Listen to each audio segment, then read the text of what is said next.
सतयुग। इस सृष्टि के प्रारंभ में हम सारी आत्माएं अपने स्वर्णिम ईथर ऊर्जा से भरपूर परम धाम घर में संपूर्ण शुद्ध स्वरूप में रहती थी।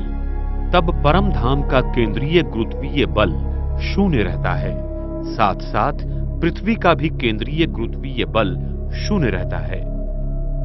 इस पृथ्वी पर तब हम आत्माएं देवी देवताओं के पवित्र स्वरूप में रहते थे। सारे विश्व पर श्री लक्ष्मी श्री नारायण का राज्य था। इसी अति प्रगत सतयुगी संस्कृति को आज लोग अटलांटिस एवं मारिया आदि नामों से ढूंढ रहे हैं और प्राचीन संस्कृतियां जैसे माया, इजिप्ट आदि में इनके बारे में लिखा हुआ है। सतयुग की आदि में परम धाम की ईथर ऊर्जा पृथ्वी पर शुभ्र विवर के द्वारा निरंतर फैलती रहती है, जिससे सारा ब्रह्मांड एक अलग स्वर्णिम कणों द्वारा प्रभावित और तेजोमय रहता है। इस ईथर ऊर्जा की अखंड प्रवाह के कारण इस पृथ्वी पर जीव सृष्टि अपनी अति सतोप्रधान अवस्था में रहती है। तभी आकाश मंडल और भूमंडल का गुरुत्वीय केंद्र एक ही दिशा में होने के कारण सूर्य और चंद्रमा पृथ्वी पर सरल दिशा में घूमते थे, जिससे चंद्रमा हर रोज पूर्ण रूप से दिखाई देते थे, न कि कोई कला के रूप में। सतयुग त्रेता युग में सभी राशि के 108 तारामंडल आकाश तत्व में एक ही मुकुट की रचना अनुसार घूमते थे और सप्तऋषि तारे भी ध्रुवीय तारा के नीचे एक ही लाइन में थे। इस समय प्रकाश की गति बहुत धीमी होने के कारण दिन और रात भी 21-21 घंटे के थे। आकाश तत्व का घूमना भी धीमी गति से था, क्योंकि तब विश्व की घनता भी कम थी। ये सारा नजारा सतयुग और त्रेता युग में 2500 वर्ष तक सदा चलता रहता है। हमारी कुंडलिनी शक्ति हमारे सहस्र चक्र में सदा विराजमान थी, क्योंकि हमारी मानसिक स्थिति आत्म अभिमानी थी। इस स्थिति के कारण हमारे अंदर इथर शक्ति का प्रवाह ध्रुवीय तारा के द्वारा निरंतर था और सारा तारामंडल हमारे संकल्पों पर चलता था। सतयुग के आदि में पृथ्वी में पारा की मात्रा बहुत थी और पृथ्वी का केंद्रीय गाभा पारा की इसी चारों बाजू से पूरी तरह भरा हुआ था। ये पारा ईथर शक्ति को खींचता है और पृथ्वी के केंद्र को चार्ज करता रहता है, जिससे पृथ्वी में चुंबकीय शक्ति का निर्माण होता है। सतयुग में पृथ्वी के चुंबकीय शक्ति मोनोपोल थी और उसके सारे ऊर्जा केंद्र एक ही जगह केंद्रित थे, जिसके कारण फिर अक्षांश और रेखांश नहीं थे और पृथ्वी का भूभाग कमल की तरह बना हुआ था।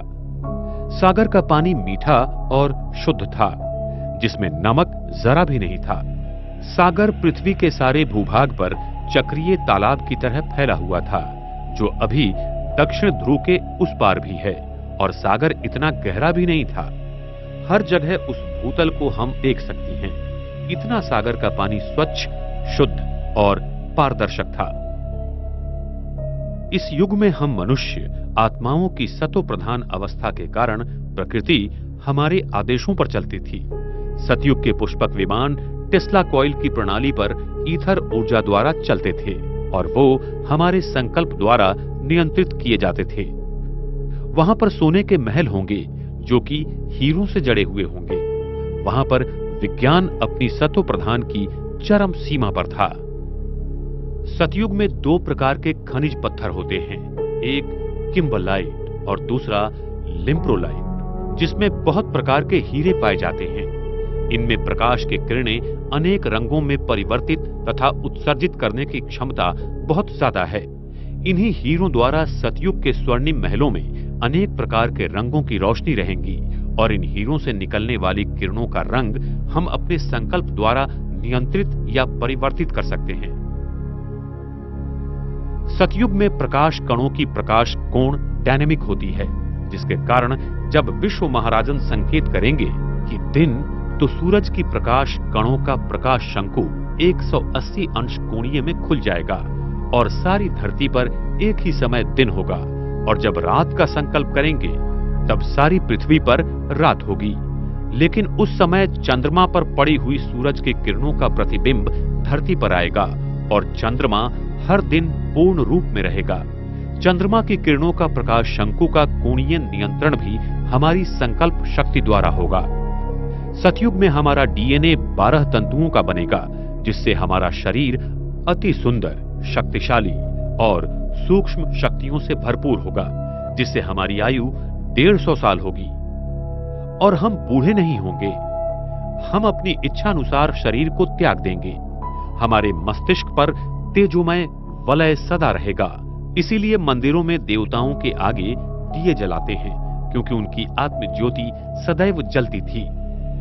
देवी देवताओं का जन्म भी पवित्रता की शक्ति से आंखों द्वारा नयन दर्शन से होगा। वहां काम विकार से कोई भी रचना नहीं होती है।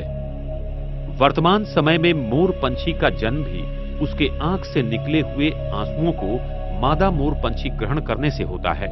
इसीलिए उसकी पवित्रता के कारण कृष्ण के मुकुट में मोर का पंख दिखाते हैं और वो भारत का राष्ट्रीय पक्षी है। सतयुग में प्राणियों की रचना मैग्नेटिक फील्ड के रूप में खिलौनों के रूप में होगी और वो बहुत सुंदर और सात्विक होंगे। हम मनुष्य आत्मा सतयुग से लेकर त्रेता युग तक सदैव आत्मिक स्वरूप में 2500 वर्ष तक शुद्ध पवित्र स्वरूप में थी।